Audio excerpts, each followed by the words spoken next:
कांग्रेस के डीएनए में ही है गड़बड़। वो ना संविधान को मानते हैं, न कोई परंपरा को मानते हैं। वो इस सिंड्रोम से आज तक निकल ही नहीं पा रहा है। उनको लगता है कि हम इस देश के राजा, हम जो कहें वही कानून।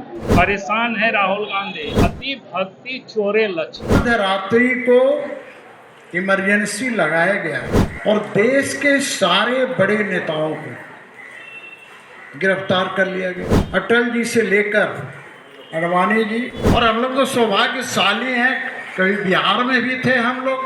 बिहार जो है क्रांतिकारियों का कर रहा है, झारखंड क्रांतिकारियों का कर रहा है। आंदोलन की आग हमारे बिहार तक पहुंची। चुनाव में छेड़छाड़ के साथ ये सीट रायबरेली का जीता गया और उनकी सदस्यता समाप्त हो गई 12 जून को। लोकतंत्र का और संविधान का कांग्रेस पार्टी ने किस तरह से धज्जियां उड़ाया, संविधान की कॉपी लेकर हाथ में घूम रहे हैं। लोगों को 50 साल के बाद भारतीय जनता पार्टी को सिखा रहे हैं कि संविधान खतरे में है और ज्ञान बांट रहे हैं।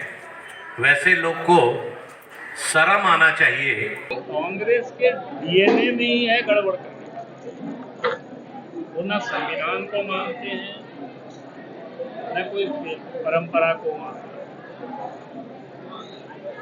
वो इस सिंड्रोम से आज तक निकल ही नहीं पा रहा है। उनको लगता है कि हम इस देश के राजा, हम जो कहें वही कानून। और वो इस कारण से वो जिसको कहते हैं कि परेशान है राहुल गांधी। भाई 2 बार नहीं, लगातार तीसरी दफा देश के प्रधानमंत्री नरेंद्र मोदी जी कैसे बनते, ये उसकी पीड़ा है। एक गरीब के बेटा,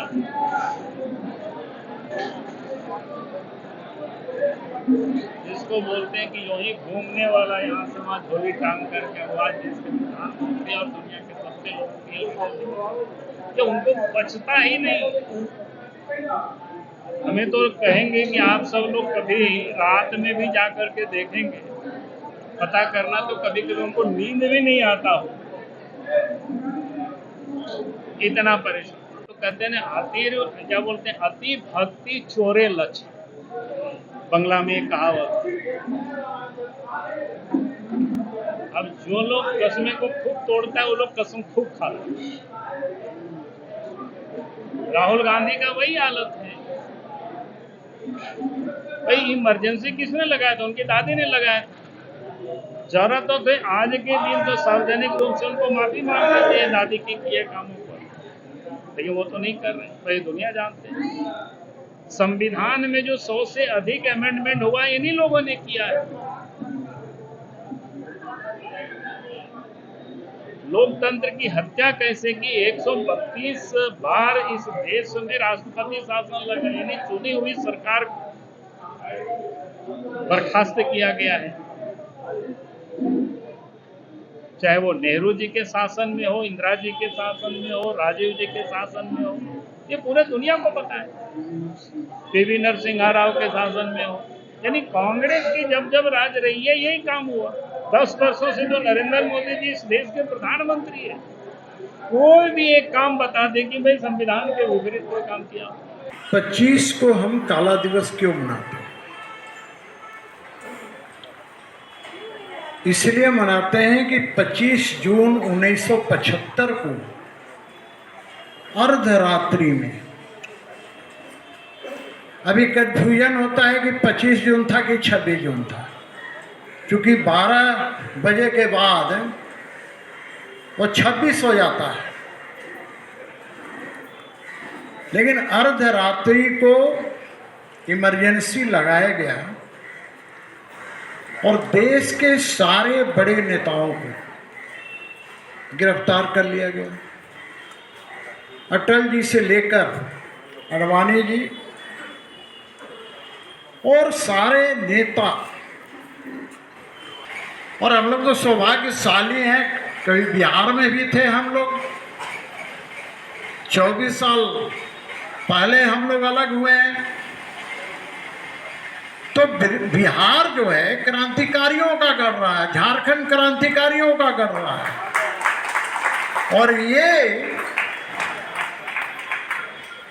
आंदोलन की आग हमारे बिहार तक पहुंची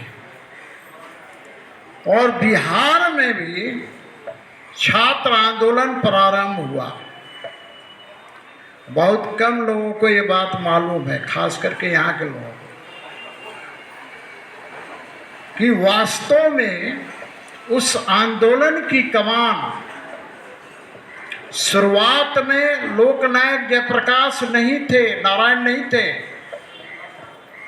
एबीवीपी के लोग, जिसमें गोविंदाचार्य जी का नाम सुना होगा आप लोगों ने, वो नेपथ्य में रहकर और इस आंदोलन को चलाने का काम कर रहे थे। रांची में भी जोर था और उस समय हम लोग विद्यार्थी परिषद में काम करते थे। अब बाल्यकाल मेरा तो नहीं था, इसलिए कि मैं 72 में मैट्रिक पास किया था और इंटरमीडिएट में एडमिशन लिया। संघ का स्वयंसेवक 68 में बना, लेकिन विद्यार्थी परिषद से हमारा आना, एक महाराष्ट्रियन थे जो एजी ऑफिस में काम करते थे, उनका नाम था मानकर जी। उन्होंने मेरा परिचय मौलाना आजाद कॉलेज के सामने एक धर्मशाला हुआ करता था, तो हमारे गांव के गोतिया में चाचा लगते थे, वही उसके मैनेजर थे। संयोग से वो सुजमनी सिंह जी के रिश्तेदार थे। तो ऊपर में एक कमरा, उसी में सुजमनी सिंह जी और कृपा जी, जो अभी ज्वाइंट सेक्रेटरी अखिल भारतीय वनवासी कल्याण केंद्र के,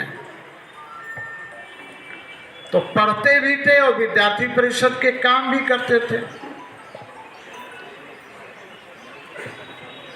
तो हम लोग आंदोलन में रहे और मुझे देखने का अवसर मिला है कि किस प्रकार से काट सराय रोड, रायबरेली जो सीट से वो सांसद चुन के गई थी, उस पर 12 तारीख को एक जजमेंट आया था कि चुनाव में छेड़छाड़ के साथ ये सीट रायबरेली का जीता गया और उनकी सदस्यता समाप्त हो गई 12 जून को।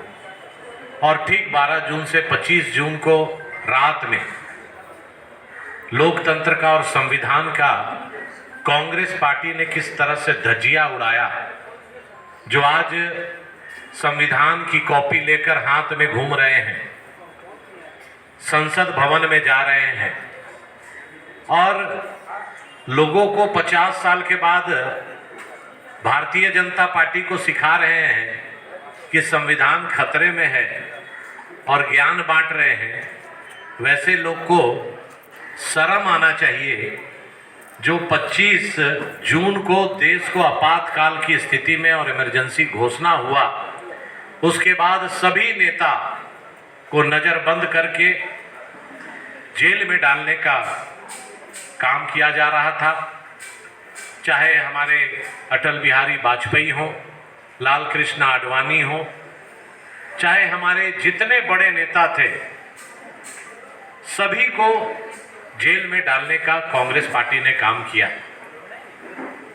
2 साल लगभग 21 महीना आपातकाल में देश रहा, इमरजेंसी में रहा।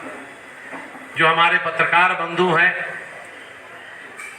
जो आज राहुल गांधी विदेशों में जाकर व्याख्यान करते हैं कि बोलने की आज़ादी नहीं है, लोकतंत्र भारत का खतरे में है, और आज चाहे वो प्रेस हो, मीडिया हो, आम आदमी हो, खुली सांस लेकर आदमी की अभिव्यक्ति, आदमी की स्वतंत्रता आज मोदी जी के समय में लोग आगे बढ़ रहे हैं।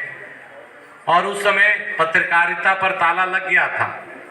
प्रेस मीडिया छापने के लिए अधिकृत नहीं था। पहले कार्यालय से पेपर अप्रूव होता था, तब प्रिंट होता था।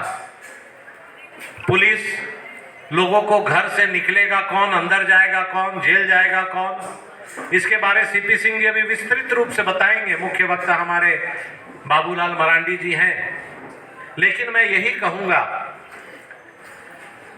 कि भारतीय जनता पार्टी के शासन में और नरेंद्र मोदी जी के 10 साल के कार्यकाल में हम लोगों ने महसूस किया, जो पूरा देश महसूस कर रहा है, कि इस देश में 2 निशान था, 2 विधान था, 2 झंडा लगा रहता था। एक जम्मू कश्मीर में अलग, तिरंगा अलग, और वर्षों से लोग संघर्ष कर रहे थे कि भाई एक देश में 2 कानून कैसे चलेगा।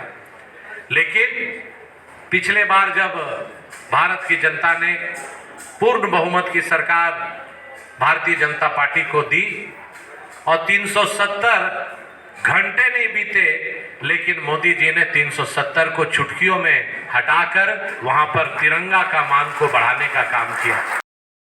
खबर स्तंभ।